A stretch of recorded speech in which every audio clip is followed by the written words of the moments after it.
Good morning students. Last time हम question number 50 तक कर चुके हैं। अब देखिए क्वेश्चन नंबर 51। इसमें इन्होंने कहा है figure shows a ray of light as it travels from medium A to medium B. Refractive index of the medium B relative to medium A is. देखिए इसमें इन्होंने क्या कहा है, ये आपको डायग्राम दे रखा है। अब वो कहते हैं figure shows a ray of light as it travels from medium A to medium B. यहाँ पे इन्होंने कहा आपको एक रे ऑफ लाइट दे रखी है, वो मीडियम ए से मीडियम बी में जा रही है।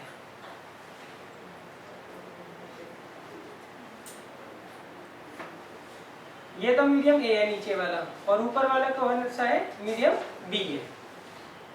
अच्छा ये एंगल आपको 60 डिग्री का दे रखा है, ये 30 डिग्री का दे रखा है, ये 45 डिग्री का दे रखा है, और ये भी 45 डिग्री का दे रखा है।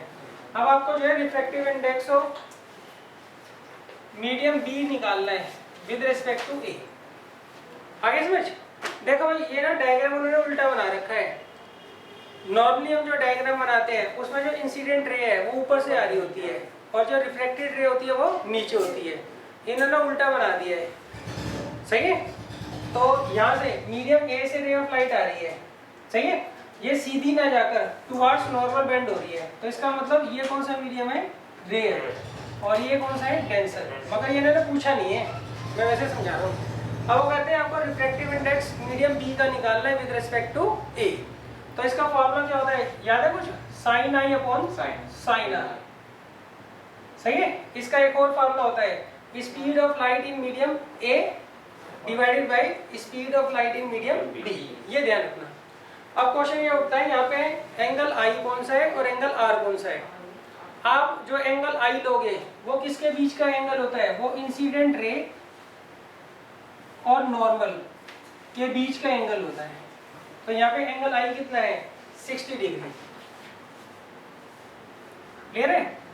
अच्छा आगे angle r, angle of refraction, वो किसके बराबर होगा, पहले तो ढूंढ लेते हैं। वो होगा रिफ्रैक्टेड रे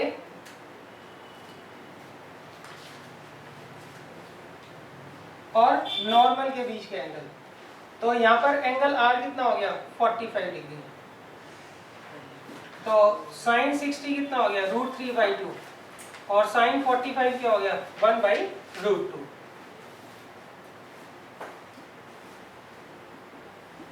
क्लियर बच्चों। इसे सॉल्व कर लेना। अब आपको ये देखना है आंसर ऐसे दिए कैसे दिए। इसको 2 को मैंने √2 से काट दिया, सही है। तो आपको आंसर देखना है किस फॉर्म में दिया है, इस फॉर्म में ही दिया है। हो सकता है इस फॉर्म में दिया होता, सही है, वो आप मैच कर लेना। तो इसका ऑप्शन क्या होगा बच्चों, ए होगा।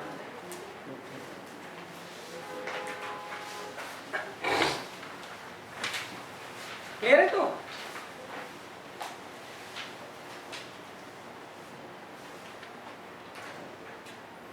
अच्छा आगे देखिए, नेक्स्ट है क्वेश्चन नंबर 52। इसमें मैंने कहा a ray of light enters medium A from medium, a ray of light enters from medium A to medium B as shown in figure. The refractive index of medium B relative to A will be। सही है। देखो ये कैसे निकालेंगे हम।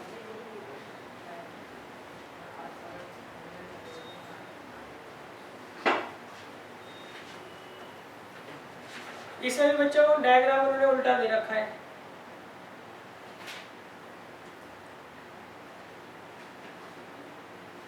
ये तो medium A दे रखा है और ये मीडियम बी। यहाँ से एक रे ऑफ लाइट जा रही है, वो जानी तो सीधी चाहिए, सही है, मगर यहाँ से क्या हो रही है, वो अवे फ्रॉम द नॉर्मल जा रही है। ऐसे ना, अवे फ्रॉम द नॉर्मल जा रही है, ये नॉर्मल है। तो अब आपको बताना है यहाँ पे जो रिफ्रैक्टिव इंडेक्स होगा बी का ए के रिस्पेक्ट, वो ग्रेटर देन 1 होगा, यूनिटी मतलब 1, ग्रेटर देन यूनिटी होगा, लेस देन यूनिटी होगा मतलब 1 से छोटा होगा, इक्वल टू 1 होगा या 0 होगा, सही है। तो वो कैसे निकालेंगे, देखो यहाँ पर आप क्या करो, सबसे पहले एंगल आई निकालो। एंगल आई क्या होगा, इंसिडेंट रे और नॉर्मल रे के बीच का एंगल। अच्छा, अब यहाँ पर हमें एंगल आर निकालना है। एंगल आर क्या होगा, रिफ्लेक्टेड रे और नॉर्मल के बीच का एंगल। इन दोनों में से कौन सा एंगल बड़ा है बच्चों, एंगल आर बड़ा है ना, सही।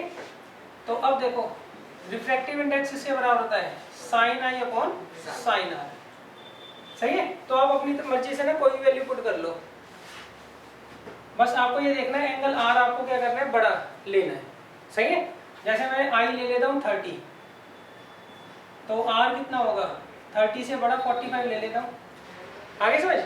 अब बताओ बच्चों, साइन 30 और साइन 45 में कौन बड़ा होता है, साइन 0 डिग्री तो 0 होता है, साइन 30 डिग्री कितना होता है 1/2, साइन 45 कितना होता है 1/√2, ये होता है 0.5, ये होता है 0.71। तो इसमें साइन 30 छोटा है, साइन 45 बड़ा है। अच्छा, अगर ऊपर वाला नंबर छोटा हो नीचे वाला नंबर बड़ा हो तो आंसर क्या आएगा, हमेशा लेस देन 1 होगा ना।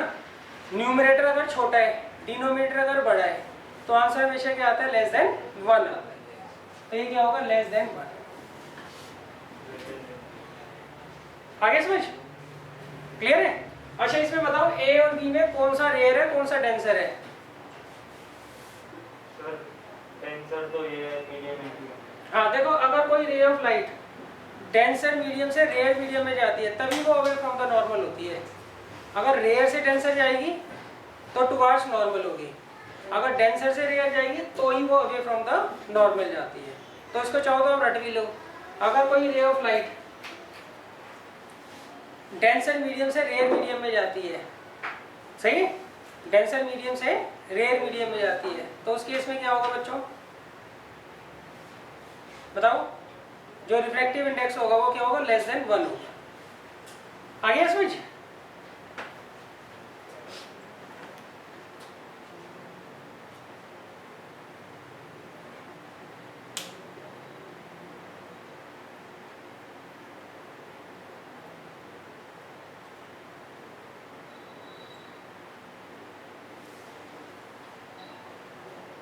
चलो अगला देखो, क्वेश्चन नंबर 53। इसमें मैंने कहा है beam of light incident through the holes A and B and emerge out of box through the holes C and D respectively as shown in figure. Which of the following could be inside the box? देखो इसमें मैंने कहा है आपको एक box दे रखा है, यहाँ पर इस साइड से हम बीम ऑफ लाइट डालते हैं, तो यहाँ जो हम ए से बीम ऑफ लाइट डाल रहे हैं वो यहाँ सी से निकल रही है ऐसे,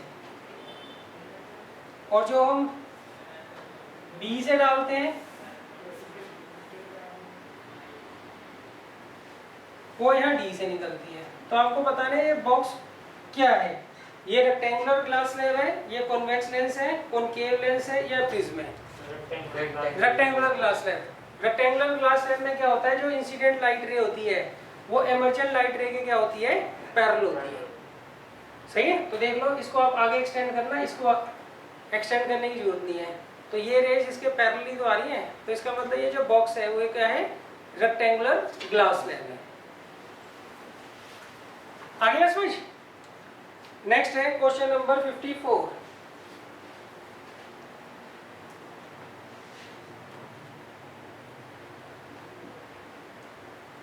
क्वेश्चन नंबर 54 में मैंने कहा है a beam of light is incident through the holes A, सही है, holes on side A and emerge out of the holes on the other face of the box as shown in figure. देखिए यहाँ पे मैंने कहा है आपको एक बॉक्स दे रखा है,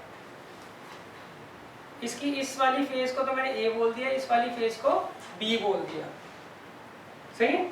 यहाँ से रे ऑफ लाइट जा रही है, ये नंबर 10 है, 9, 8, थोड़ा गैप कम करना था मुझे। कितनी हो गई बच्चों, देखना।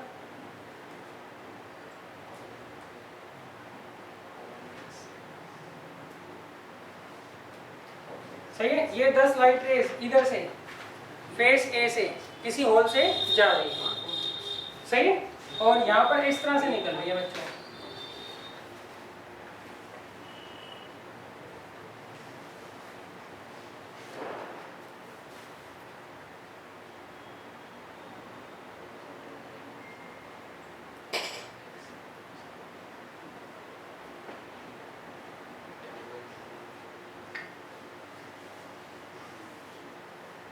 फिर अब वो कहते हैं जो बॉक्स है ये क्या है, बताओ भाई ऐसा किस में होता है। Convex lens.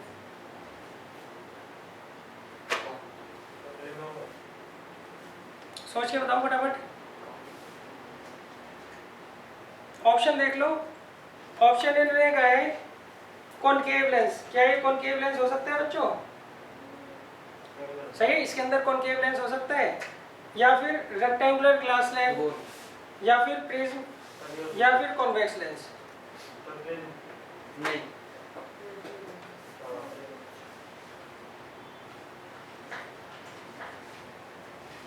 सही है, आप ऐसा करो अपने वो निकालो नोट्स और उसमें रे डायग्राम देख के सोच के बताओ क्या हो सकता है ये।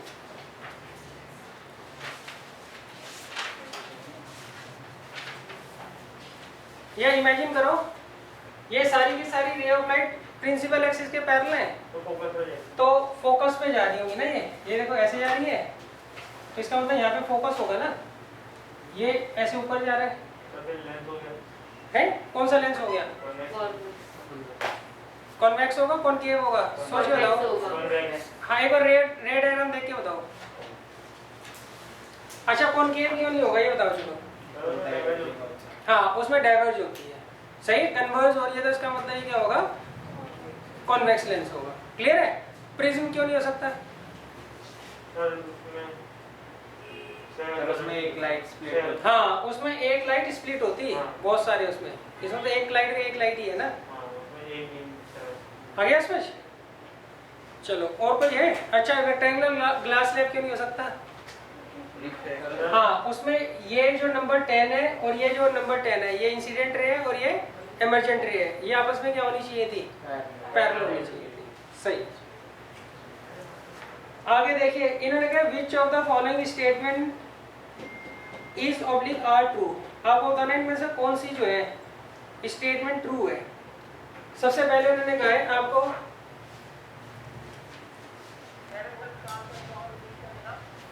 कौन सा नंबर, यही वाला समझाता हूँ। देखो भाई यहाँ पे जरूर ना जरूर कोई कॉन्वेक्स लेंस रखा होगा उन्होंने। कॉन्वेक्स लेंस में क्या होता है, अगर कोई ray of light principal axis के पैरेलल होती है तो वो आफ्टर रिफ्लेक्शन कहाँ से पास होती है, फोकस से पास होती है। आगे समझ क्लियर है। या तो ऐसे देखो ना, ये सारी की सारी लाइट रेज जो है एक पॉइंट पर कन्वर्ज हो रही है, ये किसका काम होता है कि रिफ्लेक्ट भी करे और कन्वर्ज भी करे, ये सिर्फ उसी का काम होता है लेंस का, सही है। कौन से लेंस का, कॉन्वेक्स लेंस का। आगे समझ। अगर ये कॉनकेव होता तो लाइट को फैला रहा होता, ये नंबर 10 होती ऐसे जा रही होती, नंबर 1 ऐसे जा रही होती। क्लियर है तो। अच्छा अब देखिए इसके बाद है क्वेश्चन नंबर 55। इसमें आपको बताना है इसमें से कौन सा स्टेटमेंट ट्रू है और कौन सा फॉल्स है।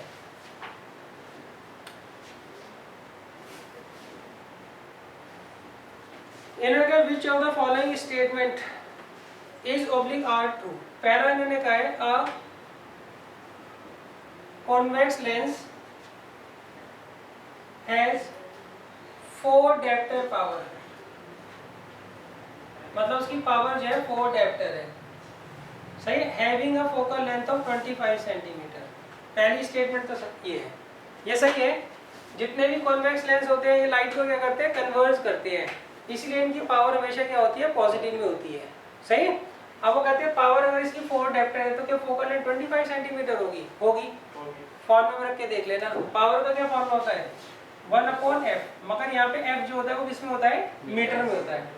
तो पावर आपको 4 दे रखी है तो f निकालना है, तो f इन न्यूटन किसके बराबर आएगा 1/4 के। तो इसे सेंटीमीटर में कन्वर्ट करने के लिए हम 100 से मल्टीप्लाई कर देंगे। तो स्टेटमेंट ए सही है। अब देखते हैं बी क्यों गलत है भाई। अ convex lens having power -4 dioptre, convex lens जो होता है लाइट को कन्वर्ट करता है, इसलिए इसकी पावर पॉजिटिव होती है, नेगेटिव नहीं होती, इसलिए बी गलत है। C a concave lens has 4 dioptre power having a focal length of 0.25 metre, नहीं, उसकी पावर तो 4 डायप्टर हो सकती है, मगर 4 डायप्टर में उसकी पावर है तो उसकी फोकल लेंथ 25 सेंटीमीटर होगी। हाँ ये भी सही है, कॉन्केव है, सॉरी माइनस में होनी चाहिए। ये मैंने स्टेटमेंट गलत पढ़ ली बच्चों। सी में कहा है कॉन्केव लेंस, कॉन्केव लेंस जो होता है ये लाइट को क्या करता है, डाइवर्ज करता है, इसलिए इसकी पावर क्या होती है, नेगेटिव होती है, इसलिए इसकी पावर क्या होती है, नेगेटिव होती है, इसलिए गलत है।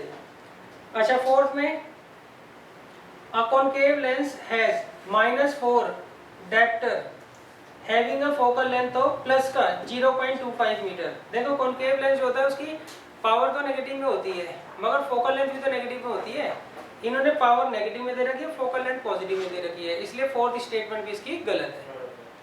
आगे समझ, चलो आगे देखिए।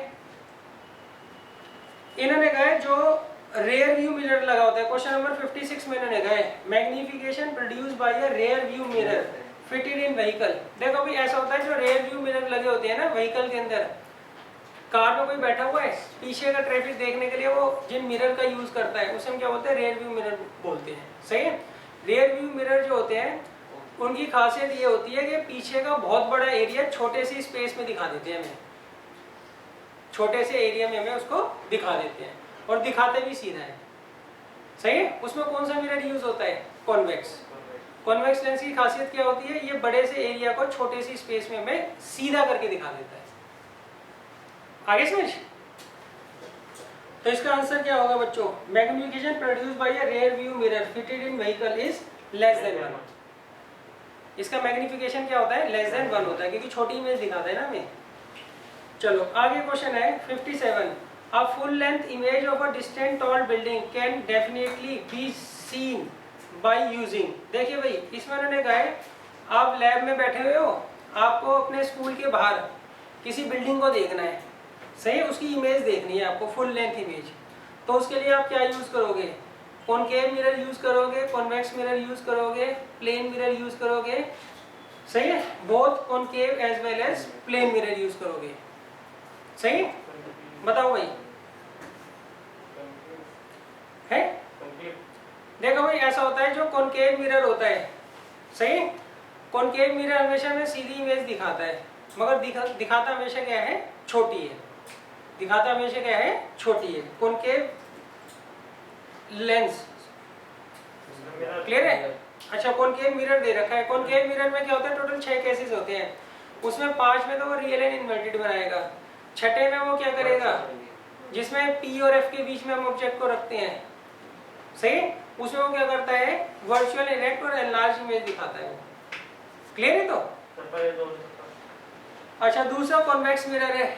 कॉन्वेक्स मिरर क्या करता है, कॉन्वेक्स मिरर यूज होगा बच्चों, कॉन्वेक्स मिरर क्या यूज होगा, कॉन्वेक्स मिरर क्या करता है, पीछे हमारे जो भी एरिया है उसकी पूरी की इमेज में छोटे से स्पेस में दिखा देता है हमें, तो वो कौन सा यूज करेगा, कॉन्वेक्स मिरर दिखाएगा।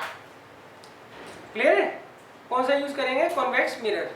वही हो गया ना एक तरीके से, रियर व्यू मिरर ही तो हो गया। आगे समझ। अच्छा आगे देखो, इसके बाद आता है क्वेश्चन नंबर 58। इन्होंने कहा है in torches, search lights and headlights of vehicle the bulb is placed. हाँ जी, बल्ब्स को कहाँ प्लेस करते हैं बच्चों, देखो मान लीजिए कोई सर्च लाइट है या टॉर्च ले लीजिए, ये हेडलाइट ले लो कार की, सही है। मान लीजिए कोई हेडलाइट दे रखी है कार की, तो यहाँ पर बल्ब है, सही है। इसके पीछे हम क्या करते हैं, एक कॉनकेव सरफेस डाल देते हैं। अब ये लाइट को क्या करेगा, एमिट करेगा। लाइट को जब बल्ब एमिट करेगा तो सारी डायरेक्शन में करेगा ना, एक डायरेक्शन तो करेगा नहीं। तो यहाँ पीछे जो लाइट जाएगी, ये गाड़ी का आगे वाला है शीशा, सही है, ये बल्ब है। इसके पीछे ना एक स्टील का उन्होंने ऐसे कॉनकेव सरफेस बनाई होती है, अब यहाँ पर जो लाइट होती है, हाँ ऐसे जाएगी ना, तो यहाँ पर जो लाइट जाएगी पीछे की तरफ, वो क्या होगी, इस पर टकराकर प्रिंसिपल एक्सिस के क्या होगी, पैरेलल हो जाएगी। क्लियर है? तो अब देखो इसका मतलब ये ले ऑफ लाइट कहाँ से आ रही होगी, फोकस से आ रही होगी ना, तभी तो प्रिंसिपल एक्सिस के पैरेलल हो रही है।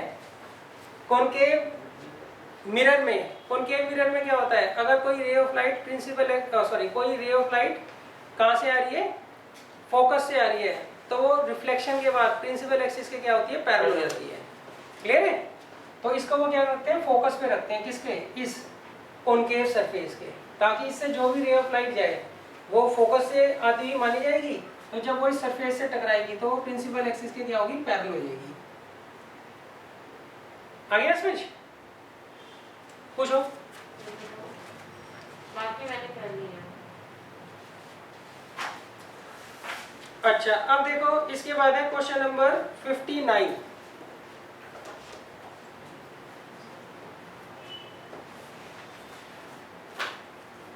क्वेश्चन नंबर 59 में इन्होंने क्या कहा है बच्चों, इन्होंने कहा है the path of a ray of light coming from air passing through the rectangular glass slab traced by 4 students are as shown in figure, which one of them is correct? देखो भाई, पहले बच्चे ने तो रेक्टेंगुलर ग्लास स्लैब का इस तरीके से डायग्राम बनाया है,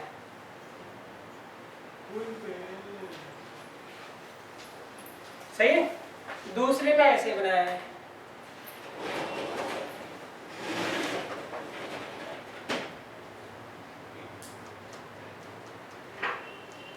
सही है? तीसरे ने ऐसे बनाया है, और फोर्थ ने ऐसे बनाया है।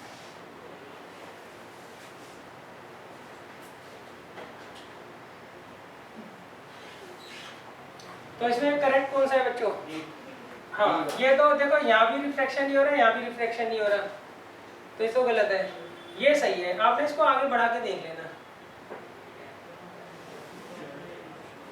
सही है? तो ये दोनों पैरेलल, जो आपको दिया होगा ना, पेपर दिया होगा, उसी को आगे लाइन खींच के बढ़ा के देख लेना, सही है?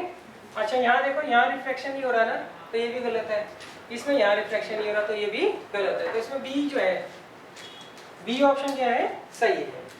क्वेश्चन नंबर 60 देखो, आपको ये बताना है यू आर गिवन वाटर, हमें एक तो वाटर दे रखा है, एक मस्टर्ड ऑयल दे रखा है, और एक आपको दे रखा है बच्चों ग्लिसरीन, सही, और एक दे रखा है केरोसिन। आपको बताना है इनमें से सबसे ज्यादा कौन लाइट को क्या करेगा, बेंड करेगा, इनमें से सबसे ज्यादा लाइट को कौन बेंड करेगा, सही है? देखो भाई ऐसा है, इसके लिए ना आपको इन सबका रिफ्लेक्टिव इंडेक्स पता होना चाहिए। अब रिफ्लेक्टिव इंडेक्स मुझे तो पता नहीं, आपको पता है कि नहीं पता सबका, वाटर का तो चलो मैं मानता हूँ सबको पता होगा, बाकी सबका नहीं पता होगा, सही है? तो आपने इसको एक बार देख लेना, क्योंकि ये आपका ना एग्जाम्पलर का क्वेश्चन है, नॉर्मली वो ऐसा क्वेश्चन नहीं पूछेंगे आपसे, मगर एग्जाम्पलर में दे रखा था, पूछ सकते हैं वो क्वेश्चन को, सही है? तो इसमें सबसे ज्यादा किसका होता है, ग्लिसरीन का होता है रिफ्लेक्टिव इंडेक्स, तो वो लाइट को क्या करेगा, सबसे ज्यादा बेंड करेगा। नॉर्मली आपसे उम्मीद क्या की जाती है कि आपको रिफ्लेक्टिव इंडेक्स पता होगा वाटर का, ग्लास का, ज्यादा से ज्यादा डायमंड का, सही? एयर का और वैक्यूम का 1 होता है रिफ्लेक्टिव इंडेक्स, सही? बाकी किसी की उम्मीद नहीं की जाती, मगर फिर भी ये कर लेना, क्योंकि आपके उसका है, ये एग्जाम्पलर का क्वेश्चन है, तो ये पूछ सकते हैं। क्लियर है? अच्छा नॉर्मली क्या होता है, अगर आपने जितने भी सब्सटेंसेस आपको दे रखे हैं वो कभी देखे हो, तो उसमें जो जितना ज़्यादा भारी होता है ना, उसका रिफ्लेक्टिव इंडेक्स उतना ज़्यादा होता है। मगर इसका एक्सेप्शनल केस है वाटर और ऑयल। वाटर और ऑयल में ऑयल हल्का होता है, मगर फिर भी उसका रिफ्लेक्टिव इंडेक्स वाटर से ज़्यादा होता है। नॉर्मली क्या होता है, आपको 5-10 सब्सटेंस दे रखे हैं, जो जितना भारी है उसका रिफ्लेक्टिव इंडेक्स उतना ज़्यादा होगा, जो जितना गाढ़ा है उसका रिफ्लेक्टिव इंडेक्स उतना ज़्यादा होगा। क्लियर है? मगर इसमें एक्सेप्शनल केस है वाटर और ऑयल। वाटर जो होता है वो भारी होता है, इसलिए जब हम ऑयल डालते हैं ना पानी के ऊपर तो ऊपर तैरता रहता है, मगर रिफ्लेक्टिव इंडेक्स इसका ज़्यादा होता है। वाटर का ज़्यादा होना चाहिए ना हमारे लॉजिक के हिसाब से, मगर किसका ज़्यादा होता है, ऑयल का ज़्यादा होता है। तो ये क्वेश्चन उम्मीद तो नहीं है, मगर एग्जाम्पल में दे रखा है तो इनके रिफ्रैक्टिव इंडेक्स आप याद कर लेना। सही है। वाटर और ग्लास को तो पता होना चाहिए, वाटर ग्लास और डायमंड को तो पता होना चाहिए। अच्छा, अब आता है बच्चों क्वेश्चन नंबर 61।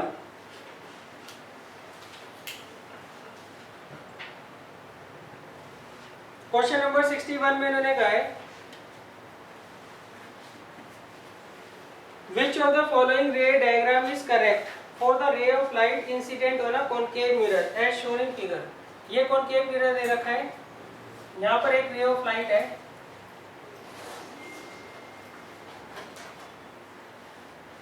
ये पहले प्रिंसिपल एक्सिस बना लिया, ऐसे जा रही है रे ऑफ लाइट। पहले केस में वो क्या कर रहे हैं कि जो प्रिंसिपल एक्सिस के पैरेलल रे ऑफ लाइट वो यहां से पास हो गई। सही। दूसरे केस में वो 2f से पास होगी। तीसरे केस में जिस रास्ते आती है उसी रास्ते वापस चली जाती है। और फोर्थ केस में फोकस से पास होगी। तो ये सही है ना बच्चों। अगर कोई ray of light principal axis के पैरेलल है तो वो आफ्टर रिफ्लेक्शन कहां से पास होगी? फोकस से पास होगी।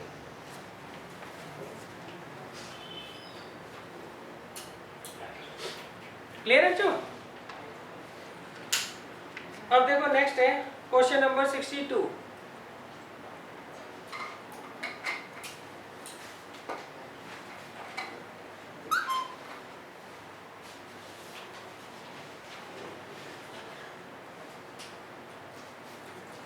क्वेश्चन नंबर 62 में इन्होंने क्या कहा है? Which of the following ray diagram is correct for the ray of light incident on a lens।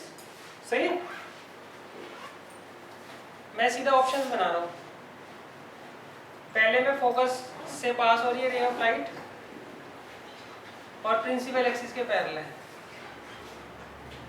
दूसरे में फोकस से पास हो रही है और इधर प्रिंसिपल फोकस से पास हो रही है। तीसरे में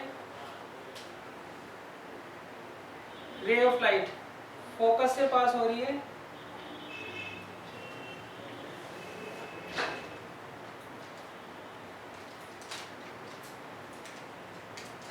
तो प्रिंसिपल एक्सिस के पैरेलल। अच्छा, फोर्थ में रे ऑफ लाइट फोकस से पास हो रही है और सीधी निकल रही है। सही है। देखो भाई, अगर कोई ray of light principal axis के अगर कोई रे ऑफ लाइट फोकस से पास होती है तो वो आफ्टर रिफ्रैक्शन मतलब मीडियम चेंज करेगी, वो कहां से पास होगी? प्रिंसिपल एक्सिस के पैरेलल पास होगी। क्लियर है। तो ये वाला सही है, ये तो गलत है ना। अच्छा, ये क्यों गलत है? यहाँ पे तो प्रिंसिपल एक्सिस के पैरेलल है, यहाँ पर रिफ्लेक्शन हो रहा है, जबकि लेंस क्या करता है? रिफ्रैक्शन करता है। और ये ऑप्टिकल सेंटर वाला केस है जो उन्होंने फोकस में लिख दिया है। सही। अच्छा, अब देखिए इसके बाद है क्वेश्चन नंबर 63।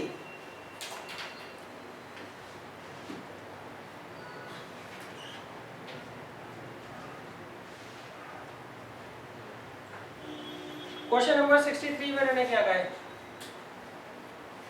इसमें उन्होंने कहा a child is standing in front of a magic mirror. एक बच्चा जो है वो एक मैजिक मिरर के आगे खड़ा हुआ है। She finds the image of her head bigger. सही है। ये मैजिक मिरर है, उसको अपना हेड तो बड़ा नजर आ रहा है। सही है। The middle portion of her body of the same size. Middle portion जो है वो सेम साइज का ही नजर आ रहा है। ये सेम साइज का ही है और उसकी लेग्स जो है उसको छोटी नजर आ रही है।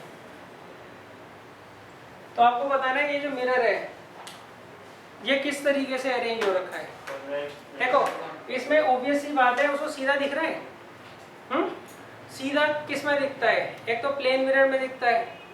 कॉनकेव मिरर में कब सीधा दिखता है? जब वो बिटवीन बताओ F एंड P हो, तभी दिखता है ना। और कॉन्वेक्स में तो हमेशा सीधा ही दिखता है, मगर कॉन्वेक्स में हमेशा छोटा दिखता है, सीधा और छोटा हमेशा। तो इसका मतलब ये तो कॉन्वेक्स, ये जो पोर्शन है ना नीचे वाला, ये तो कॉन्वेक्स मिरर का है, सही, सेम साइज का दिख रहा है। तो ये क्या होगा, प्लेन मिरर। ये वाला पोर्शन वो किस में देख रही है, प्लेन मिरर में देख रही है। और ये कॉनकेव मिरर में। कॉनकेव मिरर में क्या होता है, अगर आप बिटवीन पी एंड एफ चले जाते हो तो आपको इमेज सीधी और बड़ी नजर आती है। आगे समझ। तो इसके जो ऊपर वाला पार्ट है उसमें कॉनकेव मिरर है, इस वाले पार्ट में प्लेन मिरर है और इस वाले में कॉन्वेक्स मिरर है। अच्छा, क्वेश्चन नंबर 64 इन्होंने कहा law of reflection. Law of reflection of light जो होता है ना, वो किस किस में लगता है बच्चों? Law of reflection of light किस किस में लगता है? प्लेन मिरर में लगता है बच्चों? हाँ जी लगता है, मगर उन्होंने आगे ना ओनली लिखा हुआ है, ये दिक्कत है। प्लेन मिरर में तो लगता है मगर ओनली लिखा हुआ है, इसलिए थोड़ी गड़बड़ है, इसलिए आगे बढ़ते हैं। आगे उन्होंने कहा कॉनकेव मिरर ओनली, आगे कॉन्वेक्स मिरर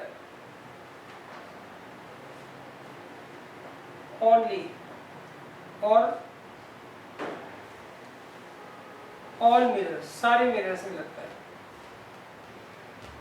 देखो भाई, जो law of reflection of light है ना, वो सारे मिरर्स में एप्लीकेबल होता है, सही है। तो इसका ऑप्शन क्या होगा, डी होगा। ये कॉनकेव में भी लग रहा होता है और ये कॉन्वेक्स में भी लग रहा होता है। जो आपके केसेस बनते हैं ना, वो इसी के अकॉर्डिंग बनते हैं। जो 6 केसेस बनते हैं ना कॉनकेव मिरर में, उन सब में आप चेक करोगे तो एंगल आई और एंगल आर क्या होता है, इक्वल होता है, सही है। अच्छा आगे देखो, next question number 67। When an object is kept within the focus of a concave mirror, an enlarged image is formed behind the mirror. This image is, देखो भाई इन्होंने कहा है जब हम कॉनकेव मिरर के बिटवीन P एंड F किसी object को रखते हैं तो इसकी जो इमेज बनती है वो एनलार्ज बनती है, सही। और ये इमेज कैसी होती है, ये इमेज होती है वर्चुअल एंड इरेक्ट। कैसी होती है, वर्चुअल एंड इरेक्ट। तो इसका कौन सा ऑप्शन होगा बच्चों, डी होगा 67 का। क्लियर है बच्चों? अच्छा अब देखिए नेक्स्ट है क्वेश्चन नंबर 68।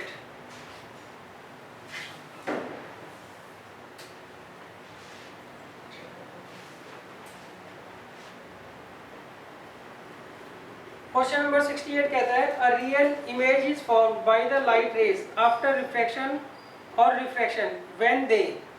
देखो भाई इन्होंने कहा है रियल इमेज कब बनती है,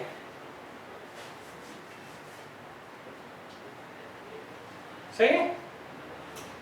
रियल इमेज कब बनती है ये पूछा है इन्होंने, क्लियर है। और ऑप्शन क्या दे रखे हैं, सबसे पहला ए when light ray actually meet or intersect with each other, जब लाइट रेज आपस में एक दूसरे को काटती हैं, जब रियल इमेज बनती है। क्लियर है, ये तो सही है। जब दो लाइट रेज काटती है ना आपस में, जब भी बनती है रियल इमेज। क्लियर है। अच्छा आगे actually converges at a point, सही है। अच्छा दो लाइट रेज आपस में कब काटेंगी, जब वो एक दूसरे को किसी एक पॉइंट पर कन्वर्ज करेंगे, जब भी तो काटेंगी। दो लाइट रेज कब एक दूसरे को काटेंगी, जब वो दोनों की दोनों एक ही पॉइंट पर जा रही हो। वो दोनों की दोनों एक ही पॉइंट पर कब जाएंगी, जब वो कन्वर्ज कर रही हो उस पॉइंट पर, सही है। नहीं तो आपको रे डायग्राम देखने पड़ेंगे इसके लिए 18 के 18। उसमें देख लो जहाँ पर भी रियल इमेज बन रही है, 4 तो हटा दो क्योंकि उसमें तो सीधी बनती है ना वर्चुअल डायरेक्ट, तो वो बेशक मत देखना। उसमें आप देखोगे जब भी रियल इमेज बनती है तो लाइट रेज आपस में एक दूसरे को पहले तो काट रही होती हैं, दूसरा वो किसी एक पर्टिकुलर पॉइंट पर क्या होती हैं, कन्वर्ज कर रही होती हैं, सही है। अच्छा अब देखो नेक्स्ट है तो इसका ए और बी बच्चों आंसर है, तो सी ऑप्शन इसका सही है।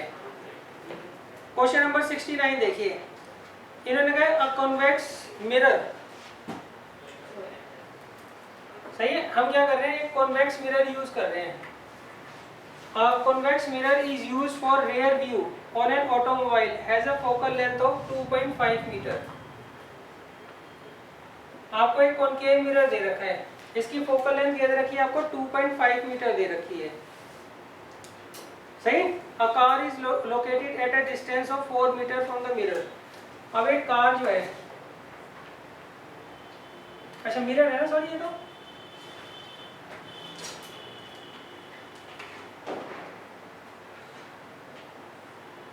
एक कार जो है इससे एट ए डिस्टेंस कितने मीटर रखी हुई है बच्चों, प्लेस है 4 मीटर दूर है इससे। अच्छा पूछा गया बच्चों हमने, in the above scenario the sign that should be assign to f and u. इस केस में एफ और यू जो है उसको हम क्या साइन देंगे, तो क्वेश्चन तो काफी इजी है, हम ऐसे ही मेहनत कर रहे थे। यू तो बच्चों इसमें नेगेटिव होगा, -4 मीटर होगा, है ना। और एफ इसकी फोकल लेंथ तो इधर होगी ना बच्चों, फोकस तो इधर होगा ना, तो फोकल लेंथ क्या होगी इसकी, पॉजिटिव होगी। तो u नेगेटिव होगा और f क्या होगा, पॉजिटिव होगा। वैसे भी जो कॉन्वेक्स मिरर होता है, सही, कॉन्वेक्स मिरर जो होता है ये क्या करता है, इसका f जो होता है वो क्या होता है, हमेशा पॉजिटिव होता है। और u तो सबका ही नेगेटिव होता है, दोनों मिरर का और दोनों लेंस का।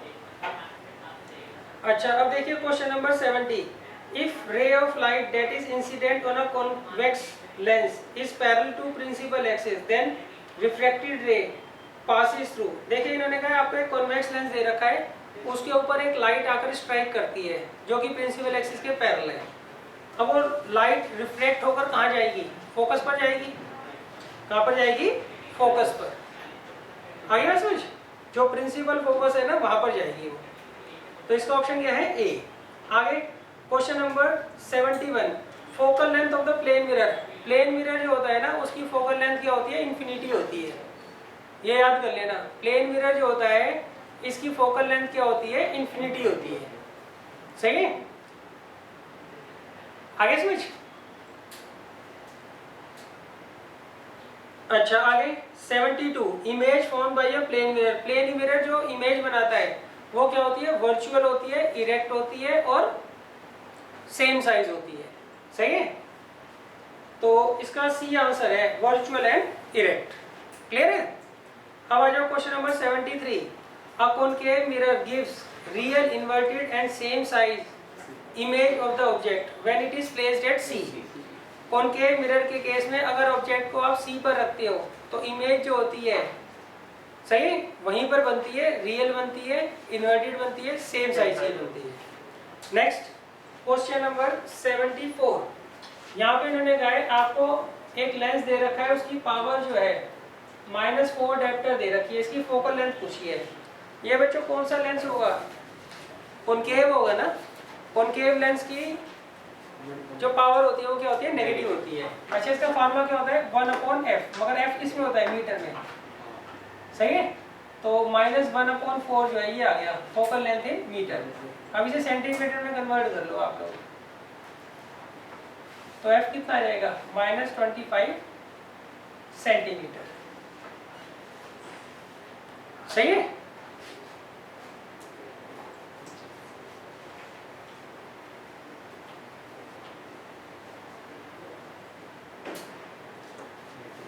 अच्छा अब देखिए इसके बाद नेक्स्ट क्वेश्चन है, question number 75, a concave mirror gives virtual erect and enlarge image of the object. जो कॉनकेव मिरर होता है वो वर्चुअल इरेक्ट और एनलार्ज इमेज कब देता है, जब हम ऑब्जेक्ट को बिटवीन P एंड F रखते हैं। जब ऑब्जेक्ट को हम क्या करते हैं, बिटवीन P एंड F रखते हैं, तो इसका आंसर क्या होगा, सी।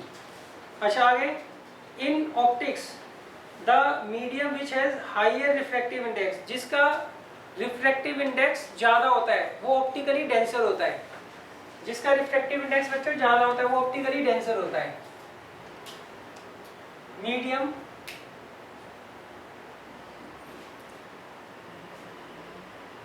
that has greater refractive index is optically denser, वो ऑप्टिकली डेंसर होता है, सही है। जिसका रिफ्रैक्टिव इंडेक्स कम होता है वो ऑप्टिकली क्या होता है, रेयर होता है। अच्छा अब आ जाइए क्वेश्चन नंबर 77 पर। देखो आपको कोई कहता है रिफ्रैक्टिव इंडेक्स आपको किसी मीडियम का दे रखा है, यहाँ पे विद रिस्पेक्ट टू बात नहीं कर रहे, वो refractive index of medium A दे रखा है आपको कुछ, तो ये किसके रिस्पेक्ट होगा, हमेशा एयर के रिस्पेक्ट होगा, सही है। और इसका फॉर्मूला क्या होगा बताना बच्चों, क्वेश्चन कौन सा है 77, ये होगा speed of light in air divided by speed of light in medium ए। ये फॉर्मूला तो याद रहेगा ना। कोई कहता है जी रिफ्रैक्टिव इंडेक्स ऑफ वाटर दे रखा है, तो वो किसके रिस्पेक्ट होगा, ऑब्वियस बात है एयर के रिस्पेक्ट होगा, तो उसका फॉर्मूला क्या होगा, speed of light in air divided by speed of light in water. अब देखो क्वेश्चन में क्या कहा इन्होंने, speed of light in a transparent medium is 0.6 times the speed of light in vacuum, then refractive index of the medium आपको बताना है क्या होगा। दोबारा देख लो, इन्होंने कहा speed of light in a transparent medium is 0.6 times, medium ए की जो है स्पीड, मीडियम ए के अंदर जो लाइट की स्पीड है वो 0.6 टाइम्स है किसके, speed of light in air. Air और वैक्यूम वाले एक ही बात होती है बच्चों, तो उसका रिफ्रैक्टिव इंडेक्स पूछा है आपसे। क्वेश्चन आगे समझ, इन्होंने कहा आपको एक ट्रांसपेरेंट मीडियम दे रखा है, उसको मैंने ए मान लिया मीडियम को, इसके अंदर जो लाइट है सॉरी इसके अंदर जो स्पीड है किसकी, लाइट की, वो किसके बराबर है 0.6 टाइम्स है speed of light in air. तो आपको क्या करना है, इसका रिफ्रैक्टिव इंडेक्स निकालना है। निकाल लोगे बच्चों, ये इससे कट जाएगा 1/0.6, देख लेना कितना आएगा, 10/6 1.66 आ जाएगा, सही है। इन्होंने आपको एक ट्रांसपेरेंट मीडियम दे रखा है, उस मीडियम को मैंने शॉर्ट में ए लिख दिया, इसके अंदर जो लाइट की स्पीड है वो 0.6 टाइम्स है speed of light in vacuum. Vacuum और एयर वाले एक ही बात है, तो आपको इसका रिफ्रैक्टिव इंडेक्स निकालना है। कर लोगे तो